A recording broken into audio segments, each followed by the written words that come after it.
ভারতবর্ষে এমন অনেক মানুষ আছে যারা গায়ে গতরত বেড়েছে কিন্তু মানসিক দিক থেকে এখনও ম্যাচুরিটি হয়নি।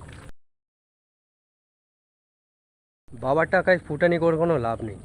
দম থাকলে নিজের টাকায় ফুটানি করুন, নিজে ইনকাম করুন, নিজের টাকা ইনভেস্ট করুন, নিজের লাইফস্টাইল মেনটেন করুন। অন্যের টাকা তো ফুটানি সবাই করতে পারে, নিজের টাকায় ফুটানি করুন। রাস্তাতে বাইকগুলো এমনভাবে যায় প্রচণ্ড পরিমাণে একটা আওয়াজ তৈরি করে, যেটাতে অনেক মানুষের সমস্যা হতে হয়। এটা বোধহয় তাদের বোধগম্য হয় না।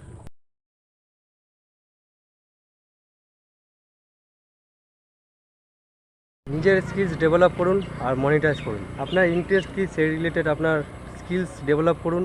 সময় লাগবে, পেশেন্স লাগবে, ধৈর্য লাগবে। সেটাকে মানুষের কাছে নিয়ে যান, প্রোডাক্ট বা সার্ভিস হোক, যাই হোক, তাদেরকে বেচুন আর তার বদলে টাকা আপনি পেয়ে যাবেন।